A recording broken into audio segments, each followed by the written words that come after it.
Au nom du Père et du Fils et du Saint-Esprit, ainsi soit-il. Notre Père qui êtes aux cieux, que votre nom soit sanctifié, que votre règne arrive, que votre volonté soit faite sur la terre comme au ciel. Donnez-nous aujourd'hui notre pain de chaque jour. Pardonnez-nous nos offenses, comme nous pardonnons à ceux qui nous ont offensés. Et ne nous laissez pas succomber à la tentation, mais délivrez-nous du mal, ainsi soit-il. Saint Pie X, au nom du Père et du Fils et du Saint-Esprit, ainsi soit-il. Alors, nous abordons la quatrième partie, la croisade contre-révolutionnaire de 1857 à 1869. Nous n'épuiserons pas le sujet aujourd'hui. Alors, tout d'abord, le premier chapitre de cette partie, de cette quatrième partie, le réveil d'un peuple. Ne pouvant régner que par la force brutale, Urbina travaillait à la dégradation progressive du peuple. Il vit d'abord dans l'Église, qui est la première force vitale d'une nation. Il vit d'abord dans l'Église la grande ennemie à détruire, du moins à enchaîner.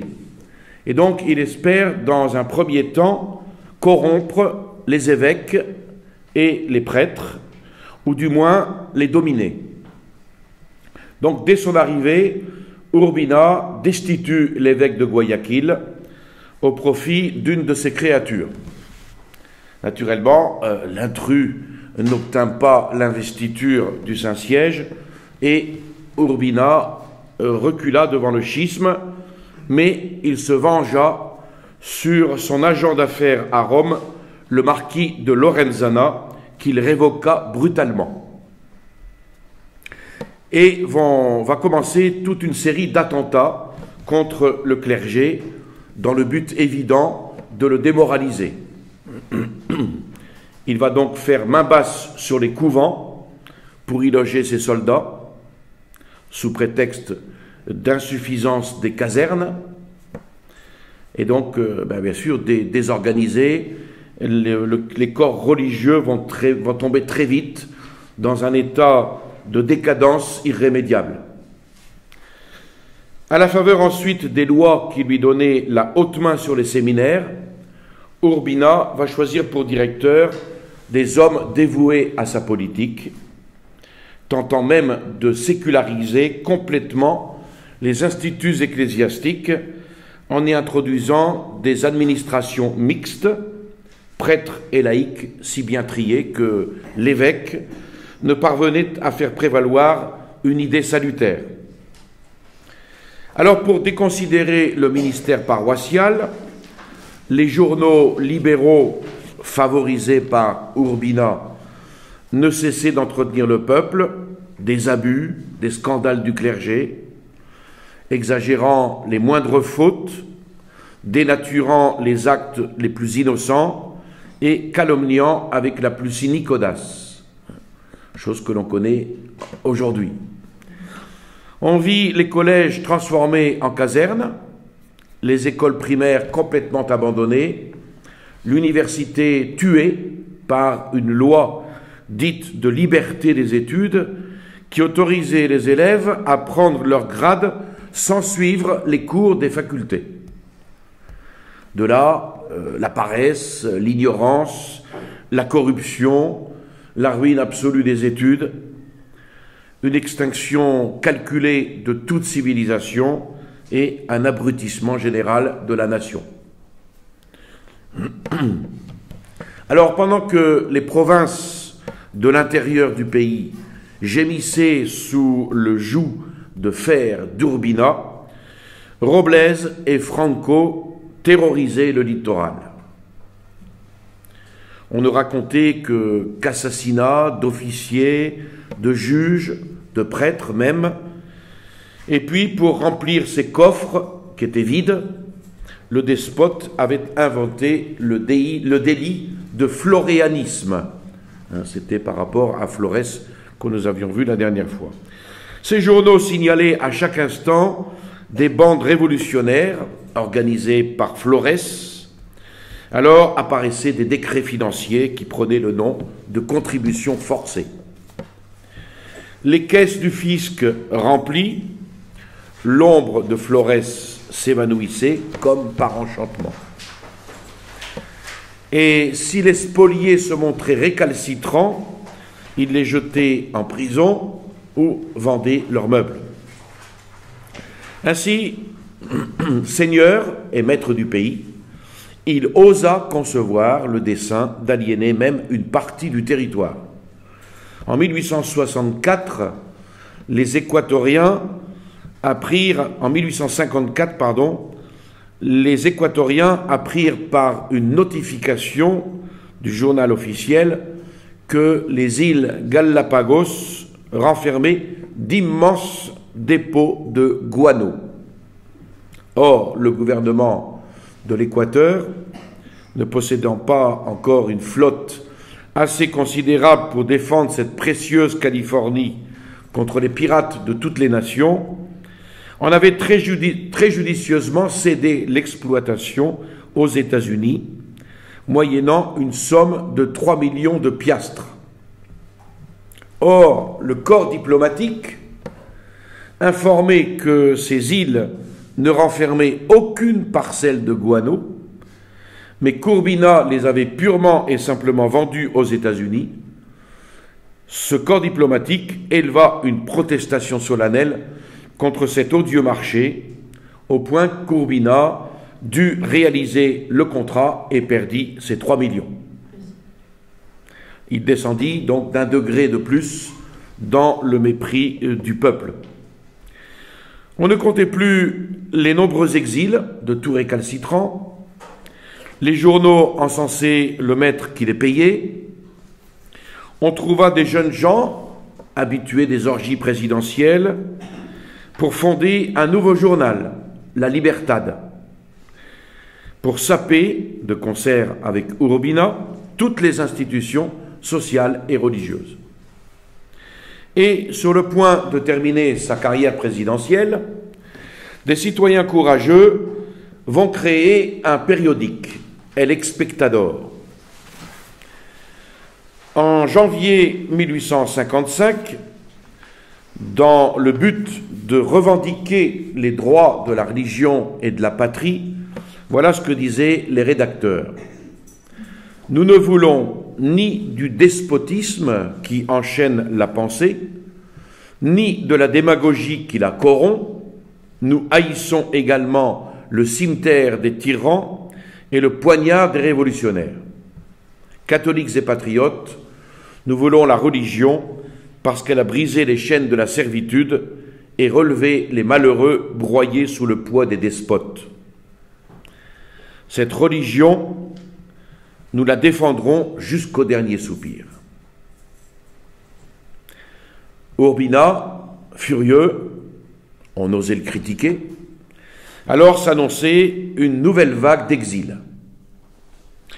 On apprenait en outre que Flores, ayant gagné les bonnes grâces du général Castilla, président du Pérou, allait fondre sur l'Équateur avec une armée d'auxiliaires. Et pour sauver l'État d'un pareil danger, Urbina lança un décret de proscription contre toutes les familles suspectes de floréanisme. Et il y eut ainsi une vague d'internement, de déportation, et Urbina en profita pour confiner les rédacteurs de l'Espectador vers une mort lente mais sûre dans les déserts du Napo.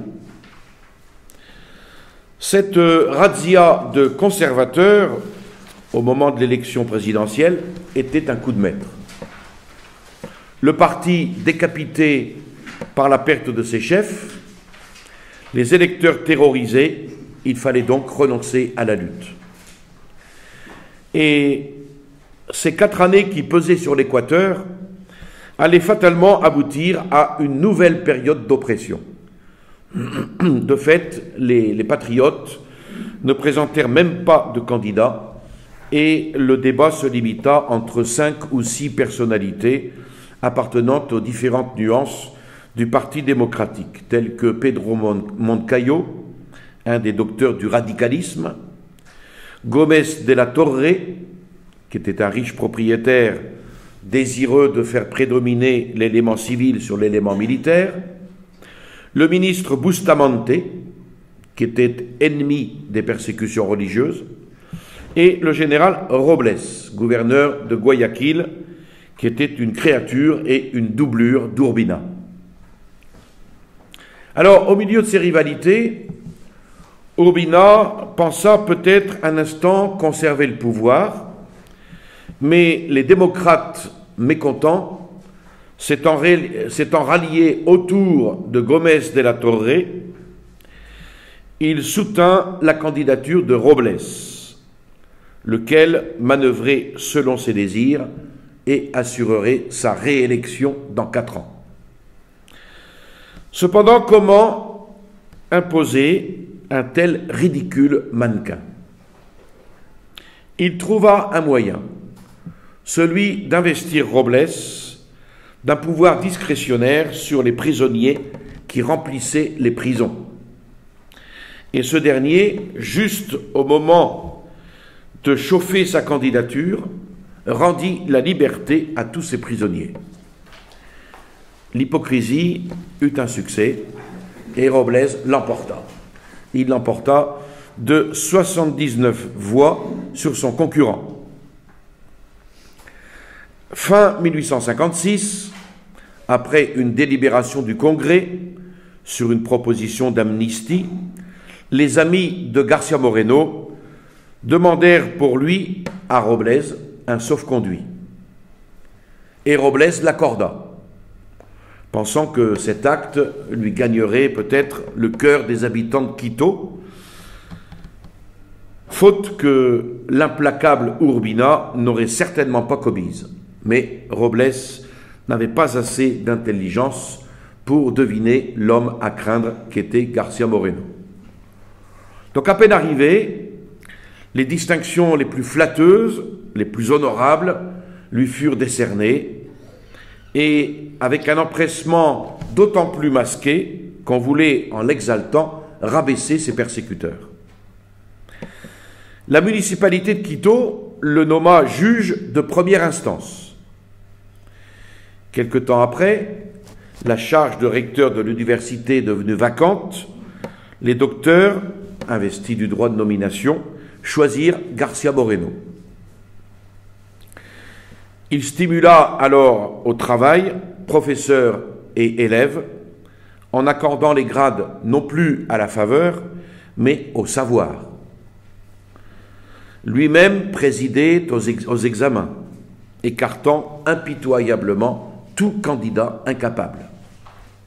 Et cette mesure, évidemment, va contraindre les étudiants à fréquenter les cours en dépit de la liberté que leur octroyait la fameuse loi des études. La faculté des sciences n'existant que de nom, sans professeur, sans laboratoire, García Moreno fit don à l'université d'un magnifique cabinet de chimie et se chargea lui-même d'enseigner cette science. En tout cela, García Moreno n'oubliait pas le grand but à poursuivre, la délivrance de son peuple. Et il considérait les charges publiques comme un acheminement aux fonctions parlementaires qui lui permettait de débattre les grands intérêts de la nation. Aussi, comme en mai 1857 devait avoir lieu l'élection des membres du Congrès, il résolut d'entrer au Sénat avec quelques-uns de ses amis politiques et d'y arborer enfin le drapeau de l'opposition. Pour poser sa candidature, il fallait créer un journal. Et ainsi, 4 mois après son retour de France, de Paris, il fit paraître à Quito le premier numéro de la Unión Nacional, organe électoral des candidats de l'opposition. Le titre seul était tout un programme, groupé en faisceaux tous les mécontents pour écraser sous cette coalition les candidats du gouvernement.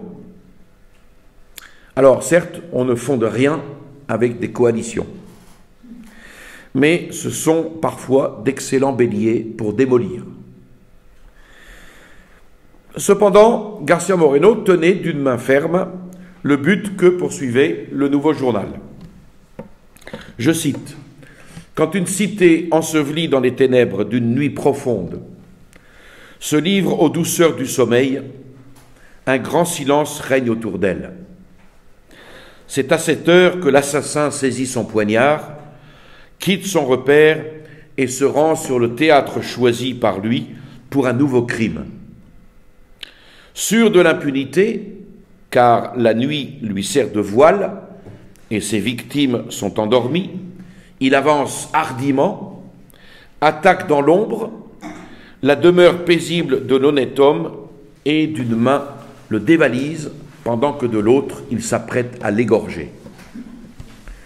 Mais que soudain retentisse le cri d'alarme, que les citoyens émus se précipitent au secours de la victime, le brigand s'enfuit en jetant son butin.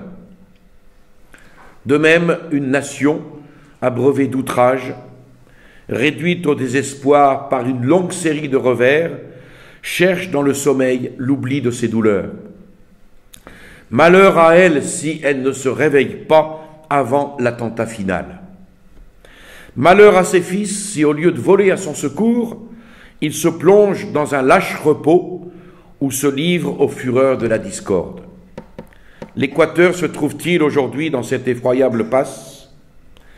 Les actes, ou plutôt les scandales du gouvernement, répondent douloureusement à cette question. Or, sachez-le, si dans une monarchie, le silence des peuples est la leçon des rois, dans une république, c'est la mort à bref délai. Inutile de chercher en pays étranger la preuve de cette vérité, qu'il suffise d'évoquer le nom maudit d'Urbina, ce synonyme de toutes les infamies et de tous les crimes. Aujourd'hui que les urnes électorales vont décider de l'avenir de la République, le silence du peuple équivaudrait à l'atonie du cadavre. Aujourd'hui, plus que jamais, il nous faut l'union loyale et le concours de tous les citoyens qui s'intéressent encore à l'honneur de la patrie. Voilà pourquoi nous agitons le drapeau de l'Union nationale, persuadés que si nous marchons ensemble, on ne verra plus se hisser au pouvoir des misérables qui devront, au jour de la justice, gravir les marches de l'échafaud. Donc, García Moreno donne un coup d'éperon aux engourdis très nombreux dans le parti de l'ordre, et il les pousse aux urnes, l'épée dans les reins, en leur faisant comprendre que les électeurs primaires, dont les comices vont faire choix à l'occasion du renouvellement du Congrès, auraient à nommer plus tard le futur président. Il s'agissait donc ou de préparer la réélection d'Urbina, ou d'éliminer à jamais ce despote exécré. À la pensée qu'Urbina puisse encore régner sur son pays, García Moreno donna libre cours à son indignation le 28 avril 1857. Je cite: « 5 ans durant, il a fait peser sur nous son despotisme immoral, sans qu'un acte honorable ait légitimé son usurpation, ni couvert ses crimes aux yeux de la postérité. Bâillonner la presse pour étouffer la conscience publique, transformer les collèges en casernes, abrutir la nation en supprimant toute espèce d'enseignement, ériger le vol en système sous le nom d'emprunt forcé, décréter l'impunité des bandits à sa solde, calomnier pour persécuter, exiler au désert des innocents, des prêtres mêmes, trop fiers pour l'encenser du haut de la chair, s'abreuver du sang et des larmes d'un peuple, tel fut le gouvernement d'Urbina à l'intérieur. Dans ses relations avec les nations étrangères, duplicité, mauvaise foi, mensonge, couardise, félonie, voilà sa politique. Et cet homme ressaisirait le pouvoir. Et nous serions ainsi livrés au crime et à la barbarie à perpétuité. Donc, voter pour les listes ministérielles, c'est se déshonorer, car derrière ces noms se cache celui d'Urbina. Hormis les employés besogneux ou les courtisans faméliques qui sacrifient le patriotisme au salaire, le peuple tout entier, las d'être victime, marchera comme un seul homme à la conquête de ses droits. Et donc, suite à ces excitations virulentes, le peuple va se réveiller enfin de sa léthargie, de sa longue léthargie. De son côté, le gouvernement va employer tous les moyens de pression, d'intimidation. Les municipalités suspectes de patriotisme, comme celle de Quito, furent désorganisées par d'insignes procédés. Et ce n'est pas nouveau. Chefs de police arbitrairement destitués, gardes nationaux embrigadés. Garcia Moreno dénonce au pays ces scandaleuses pratiques. Après 3 mois de préparatifs, arrive le jour de la grande bataille. Au moment du vote, les 2 partis se trouvaient en présence, comme 2 corps d'armée prêts à fondre l'un sur l'autre. Les employés du gouvernement, transformés en espions, surveillaient chaque électeur pour surprendre le secret des votes. Le sang coula même dans les rues de Quito. Néanmoins, en dépit de ces illégalités tyranniques, le gouvernement fut battu par Garcia Moreno, qui l'emporta de haute lutte, entraînant après lui un assez grand nombre de candidats de l'opposition. Et le 15 septembre 1857, aux applaudissements de tout le peuple, Garcia Moreno, entouré de ses collègues de l'opposition, prenait place au Congrès. Voilà pour le réveil du peuple. Deuxième point, l'opposition parlementaire. 1857-1859. Le gouvernement va préparer un projet de loi destiné à ruiner l'influence et l'action des municipalités afin de laisser au gouvernement le soin de diriger les électeurs sans aucune opposition. Alors, sans faire d'opposition systématique, Garcia Moreno avait résolu de battre en brèche le ministère toutes les fois que les droits de l'Église et du peuple le demandaient. En pareil cas, en effet, la paix lui paraissait une lâcheté et le silence une complicité. Il ne pouvait s'y résoudre. Donc, pour affermir ses collègues contre toute séduction, il reprit, peu après l'ouverture des chambres, la publication de la Union nationale, interrompue depuis 3 mois. Et guidé par une main ferme, le Sénat ne se laissa point entamer. Tous les projets ministériels, destinés plus ou moins sous le nom de réforme constitutionnelle à satisfaire les rancunes du pouvoir, furent impitoyablement jetés par terre. Garcia Moreno demanda un compte scrupuleux des dépenses. Il intervint surtout dans 3 délibérations d'une souveraine importance.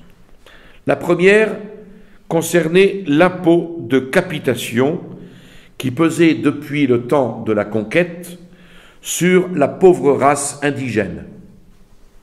Il s'agissait d'un tribut contraire à l'égalité. Je le cite, « Si ce tribut vous paraît manifestement contraire à l'égalité, pourquoi en différer l'abolition ?» Pas de délai, s'écria-t-il. Le mal que vous maintenez surpasse celui que vous craignez, le risque de banqueroute. Et le tribut fut aboli aux applaudissements de tout le peuple. L'autre question préoccupante était l'instruction publique. Peu d'écoles, peu de collèges, presque pas d'étudiants sérieux depuis la fameuse loi de liberté des études, ignorance progressive, décadence irrémédiable. Telle était la situation dans le domaine de l'instruction publique.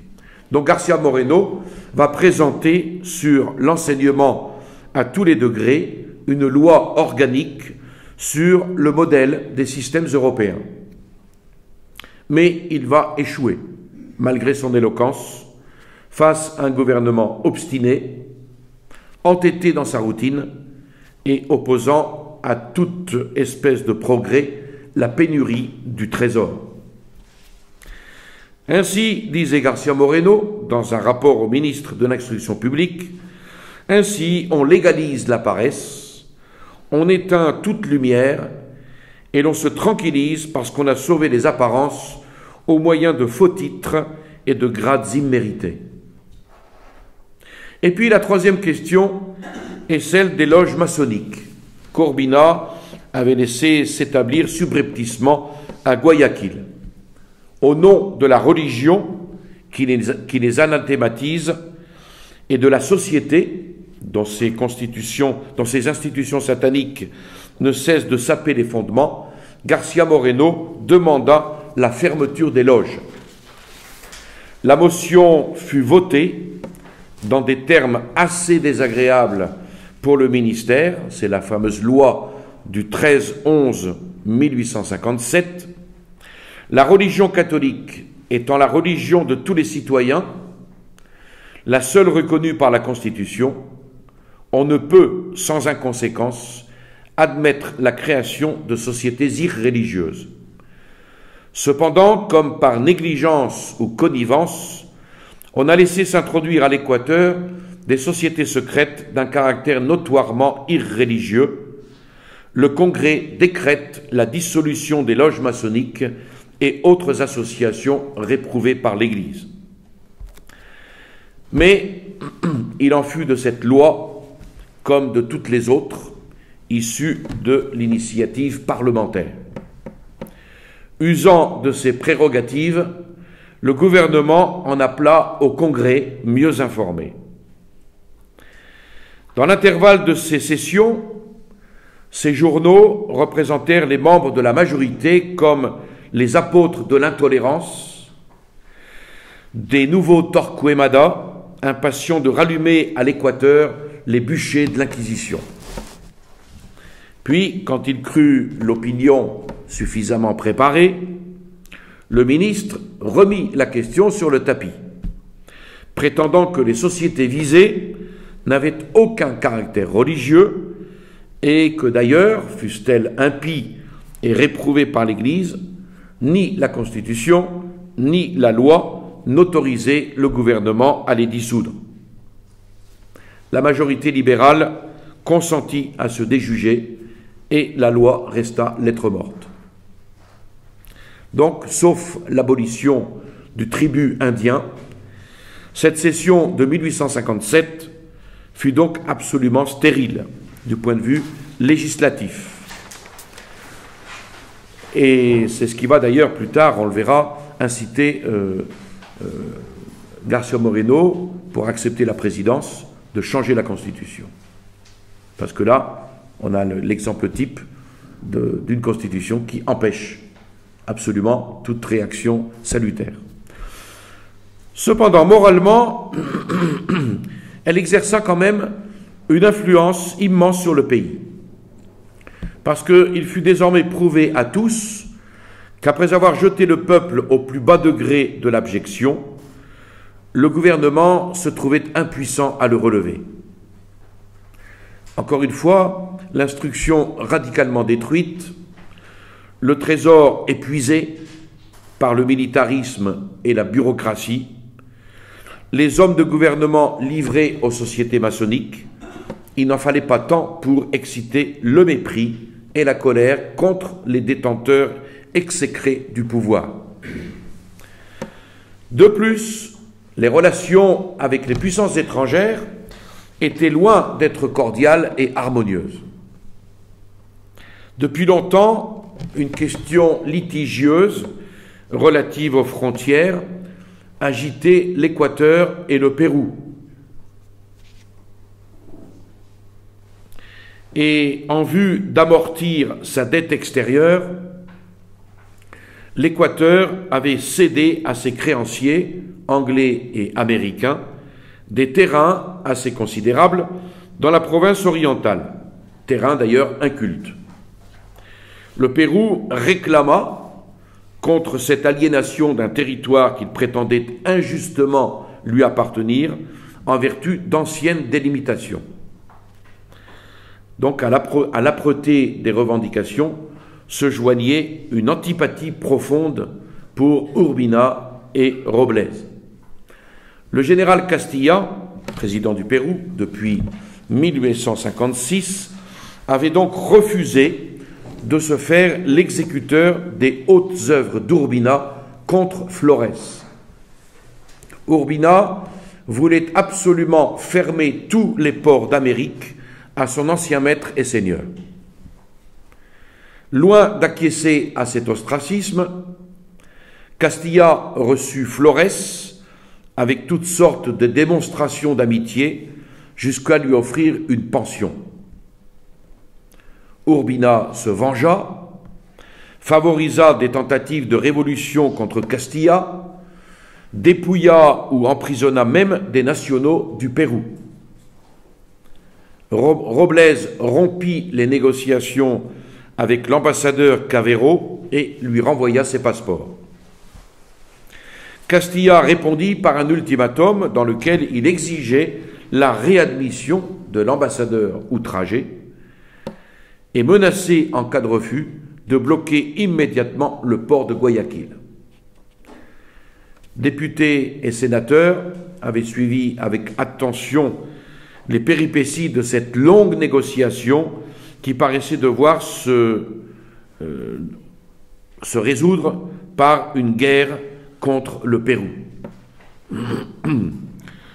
Tout en blâmant les formes peu courtoises des diplomates équatoriens, il s'accordait à trouver injustes les revendications de Castilla.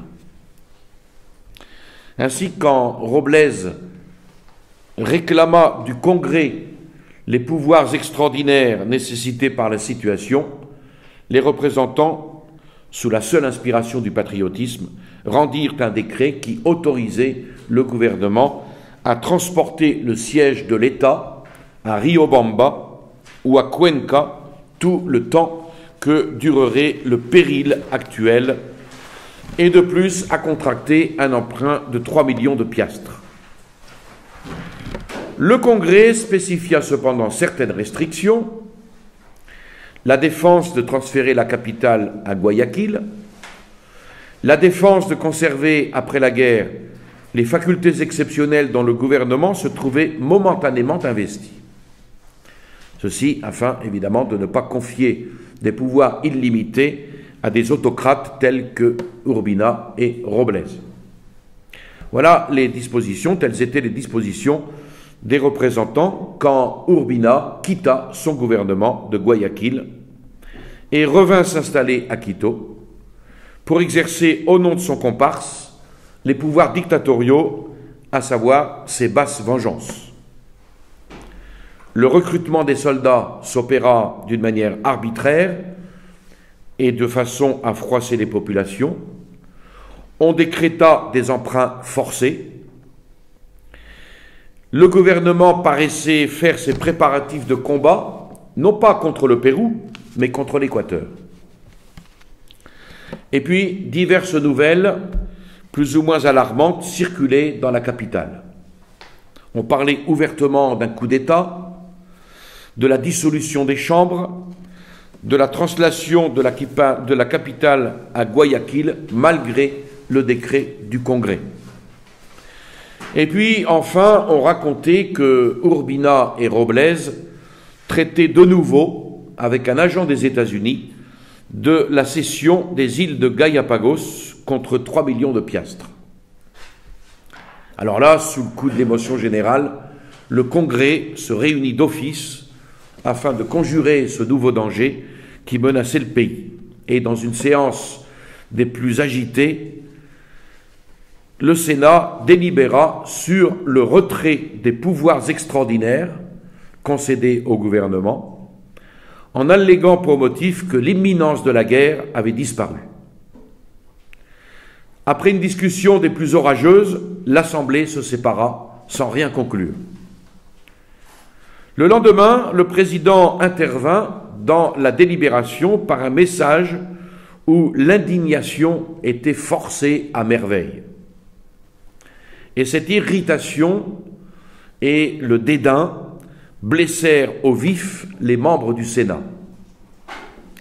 García Moreno mit à néant le message en prouvant que le gouvernement possédait les moyens de résister à l'ennemi, c'est-à-dire des hommes et de l'argent, et que s'il exigeait des pouvoirs arbitraires, c'était uniquement pour continuer ses brigandages.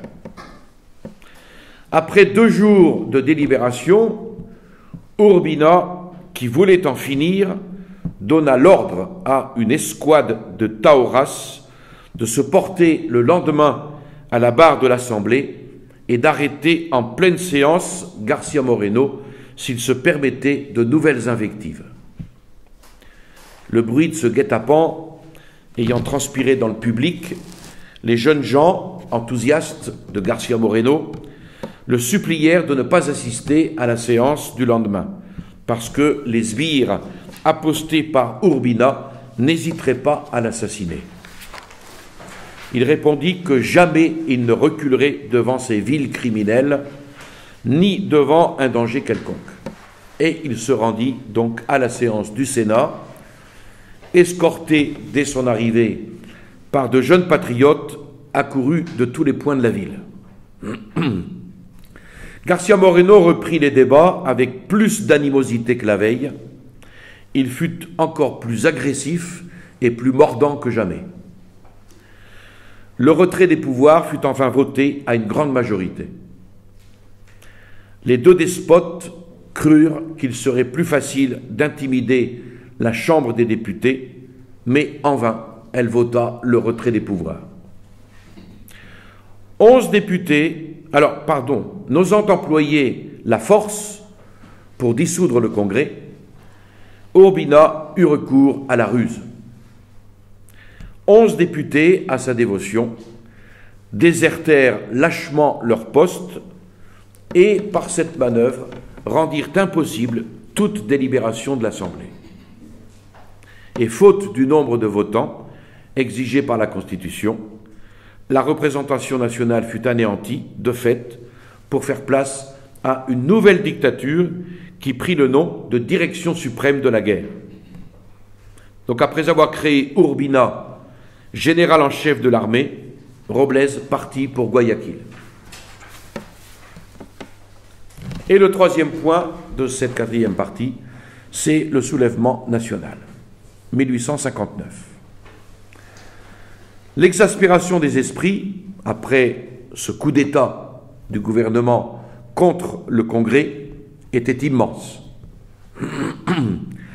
Les représentants de la majorité, injustement dépossédés de leur mandat, résolurent de ne point abdiquer.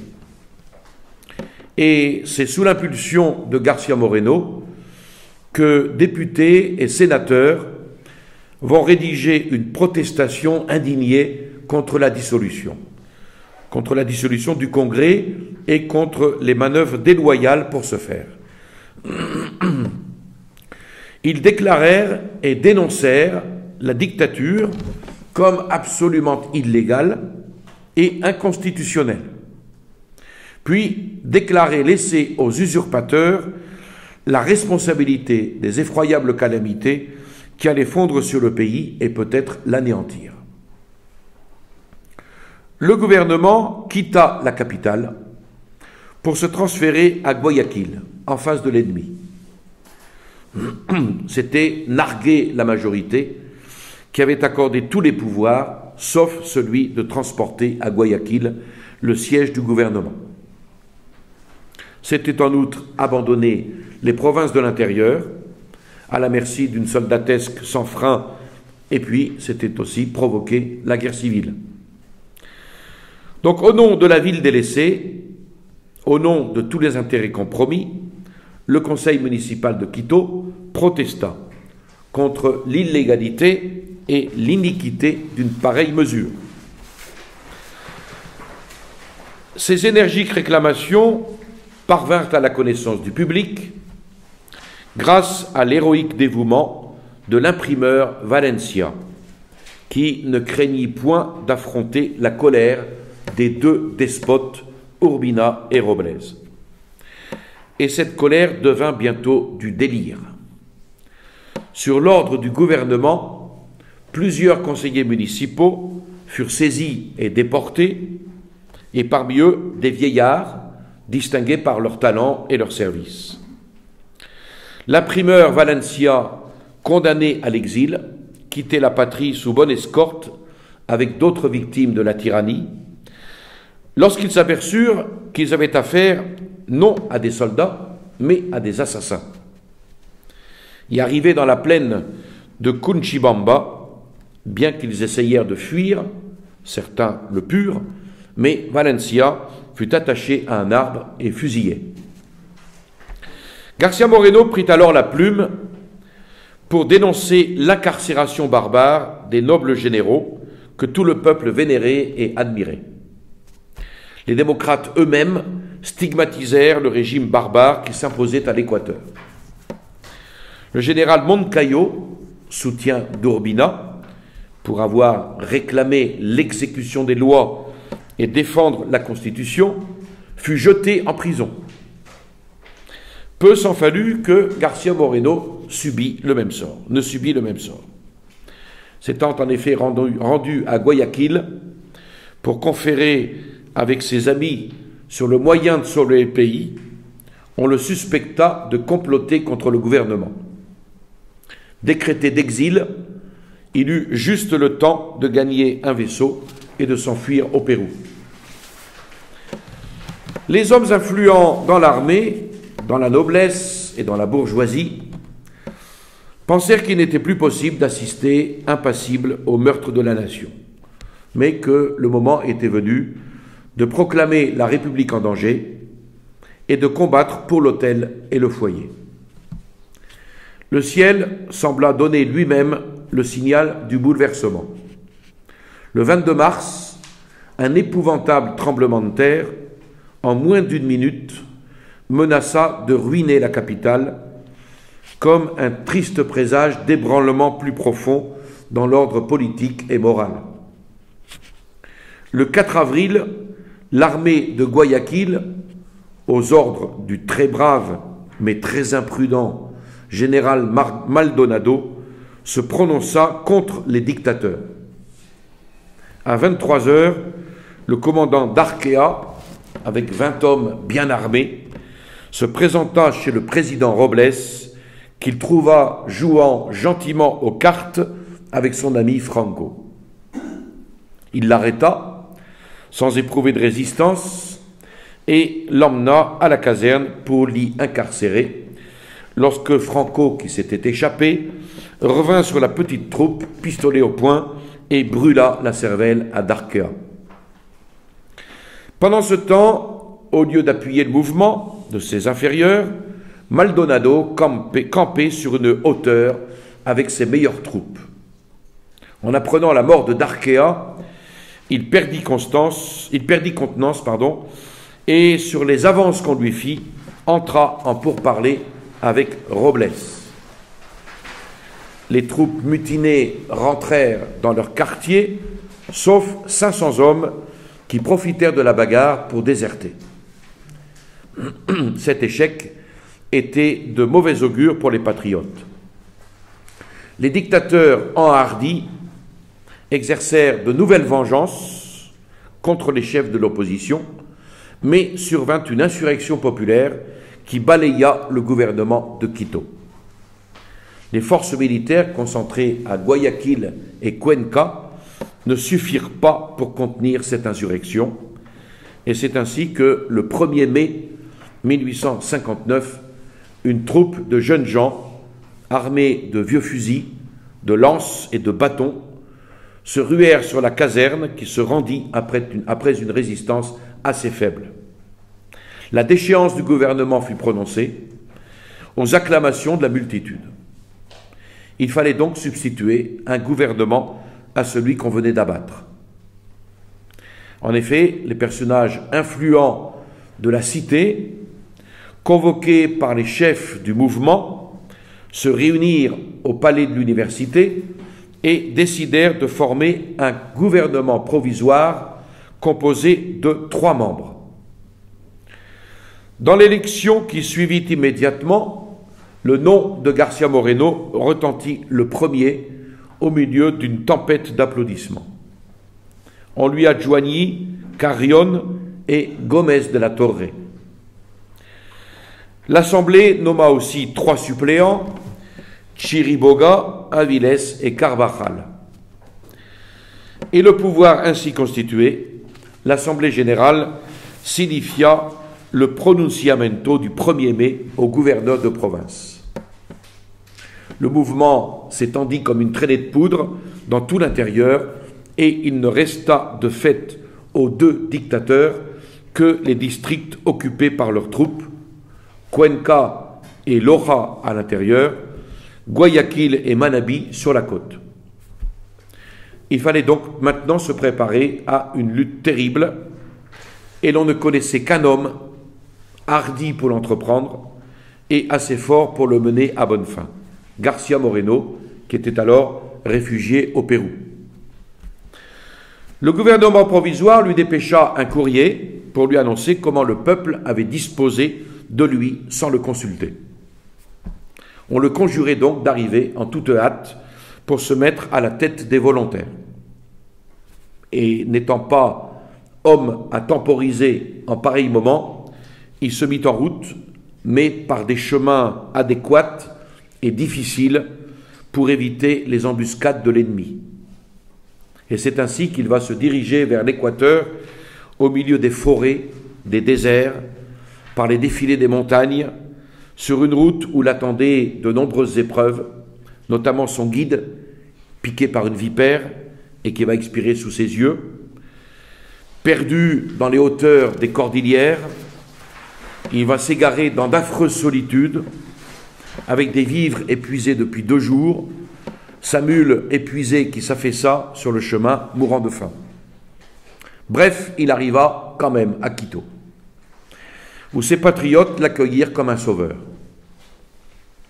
Après s'être rendu compte de la situation, après avoir conversé avec ses collègues sur les nécessités les plus urgentes, il créa alors un organe périodique, il avait l'habitude, qui va s'appeler le 1er mai, rappelant à tous l'aurore de la régénération. Le programme qui parut bientôt était écrit en traits de flamme. Je cite, « À bas les tyrans !» Tel fut le cri qui s'échappa de la poitrine du peuple lorsque le 1er mai il brisa ses chaînes. Ce cri de liberté, la presse de l'Équateur, si longtemps bâillonnée par Urbina et Flores et Robles, doit le répéter tous les jours, unissant sa voix à la grande voix de la nation pour la défendre contre la force brutale et les entreprises criminelles. À bas les tyrans! Là où ils règnent, l'intelligence est enchaînée, la loi violée, la nation martyrisée, la République au bord de l'abîme. À bas les tyrans! Ils ont confisqué l'Équateur par la force des baïonnettes, ils en ont fait leur patrimoine, ils l'ont opprimé, dégradé, saccagé. Le pauvre esclave n'a plus qu'à rendre l'âme sur le vil grabat où ils l'ont couché. À bas les tyrans! Que tous les citoyens s'unissent au gouvernement provisoire pour créer enfin des institutions civilisatrices et une république digne de ce nom. C'est dans ce but que le 1er mai fait aujourd'hui son apparition. Quelques jours après, García Moreno déposait la plume du journaliste pour prendre en main l'épée du capitaine. Cédant le commandement des troupes de Guayaquil au général Franco, Robles gravissait les cordillères avec 1200 à 1500 hommes bien armés et s'avançait à grands pas vers la capitale. un corps de volontaires marchait à sa rencontre, sous la direction d'un chef, Garcia Moreno, qui, sans être soldat de profession, s'était initié quand même au noble métier des armes. Maniant l'épée comme un maître d'escrime, très habile tireur, il passait également pour le plus fort lancier et le meilleur cavalier de tout l'Équateur. Corps vigoureux et robuste, tempérament de fer, coup d'œil d'aigle, audace de lion. Si l'on pouvait regretter quelque chose dans un pareil chef qu'était Garcia Moreno, c'était parfois un excès de bravoure. Un excès de bravoure qui confinait parfois à la témérité, et cette ardeur impatiente du résultat qui précipite l'action quand il faudrait peut-être parfois gagner du temps. Les recrues lancées contre le corps d'armée de Robles se composaient de 700 à 800 hommes, mal exercés et racolés en toute hâte. Et le 3 juin, le combat s'engagea vers 10 heures du matin jusqu'à 16 heures, mais la déroute fut complète. Garcia Moreno affronta 20 fois la mort et il montra dans cette circonstance une bonté d'âme égale à son intrépidité. 2 jours après, il arrivait à Quito, où la population, bien qu'abattue par cette défaite, le reçut avec enthousiasme, lui montrant, malgré cet échec, qu'il restait l'homme de la patrie. Les circonstances étaient extrêmement critiques.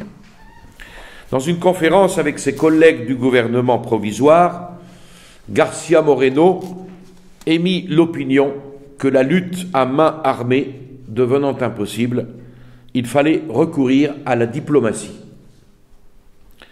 Il se proposait donc de retourner immédiatement au Pérou afin de s'entendre avec le président Castilla, de s'entendre avec lui sur les difficultés pendantes entre ces deux pays et obtenir son appui contre Urbina et Robles. Durant ces négociations, le gouvernement quitterait la capitale, qu'il était impossible de défendre, et se transférerait dans les provinces du Nord sur les frontières de la Nouvelle-Grenade. Ce plan accepté, Garcia Moreno partit en toute hâte pour Païta, où se trouvait alors le président du Pérou, parvenant au littoral en courant les plus grands dangers. Urbina, lui, avait pris toutes les précautions. Il avait pris toutes les précautions imaginables pour s'emparer de son ennemi mortel, Garcia Moreno. Le gouvernement provisoire, avec la petite garnison de Quito, se retira à Ibarra. Urbina, cependant, ne tarda pas à poursuivre l'ennemi. Le gouvernement provisoire recula jusqu'à San Vicente, à 2 journées de la frontière, où il attendit avec anxiété des nouvelles du Pérou. Robles rentra dans sa capitale, Urbina revint à Cuenca piller les caisses publiques, et Franco gouverna Guayaquil sous le titre de commandant militaire.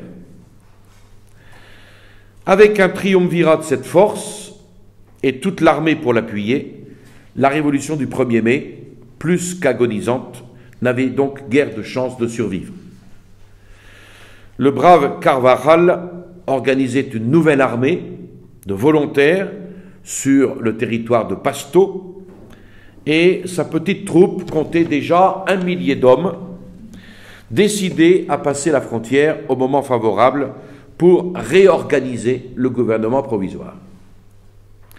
D'un autre côté, Garcia Moreno, toujours à Païta, n'avait pas dit le dernier mot du général Castilla.